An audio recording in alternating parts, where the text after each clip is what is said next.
My parents owned a charming old house tucked away in the remote hills of Northumberland, England. Like many ancient homes across the country, this one had grown over the centuries, each addition telling a story of time past. The oldest part of the house, dating back to pre-Tudor times, was situated near a natural spring. The spring, once a source of water for the household, was covered by a heavy iron grate and draped in ivy, almost as if the earth itself was reclaiming it. The house had 4 bedrooms. 3 of them were clustered together in a small hallway, while the 4th, the spare room, was tucked away at the far end of the corridor. This room, small and quaint, overlooked the well. The furnishings were typical of the period brown wooden furniture, a small double bed, and soft, floral-patterned curtains in a style that reminded me of Cath Kidston. It was cozy, comforting, and when my extended family visited, it was always reserved for their stay. I must have been in my late 20s when I spent the weekend with my parents in that old house. My childhood bedroom had long since been converted into a dressing room for my mother, complete with an ensuite bathroom. So, the spare room became my resting place during my visit. One evening, after brushing my teeth and settling into bed, I picked up a book to read. The bedside lamp cast a soft, warm glow over the pages as I began to lose myself in the words. But then, something strange happened.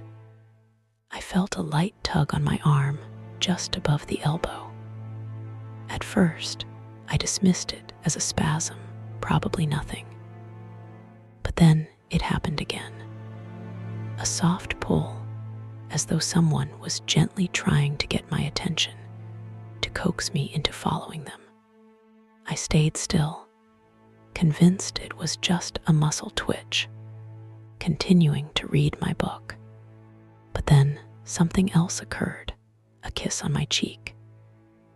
It was so fleeting, so light, it almost felt like a breath against my skin. I wasn't frightened, though. I didn't believe in ghosts. My rational mind told me this was just my body reacting in some strange, inexplicable way. I decided not to share this with anyone, thinking it was just a weird, physiological moment. That was until a few years later, at Christmas, when my family gathered around the table, sharing ghost stories.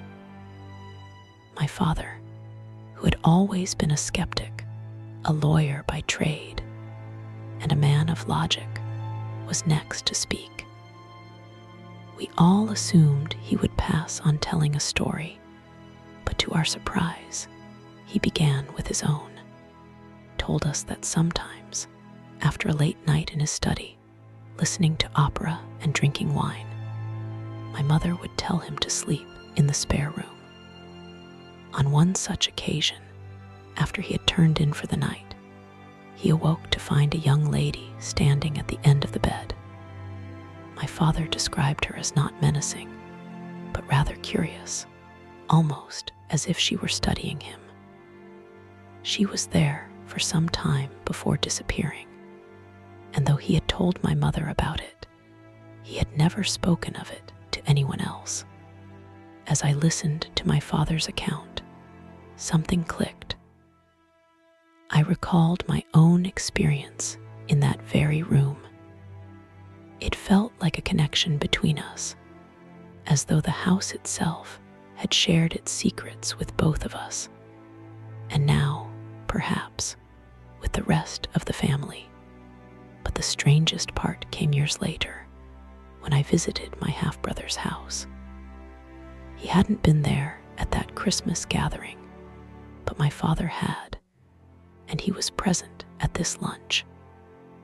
As we sat around the table, my brother began to tell us the one and only time he had ever seen a ghost.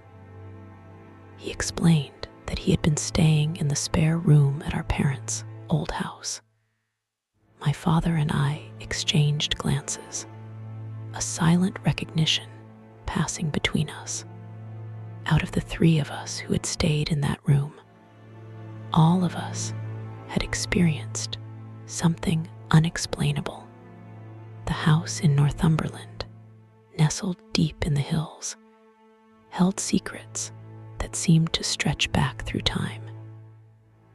It was as if the very walls and the well outside held memories, lingering like shadows. Perhaps, in some ways, the house wasn't just a home, it was a keeper of stories, stories that were waiting for the right person to uncover them.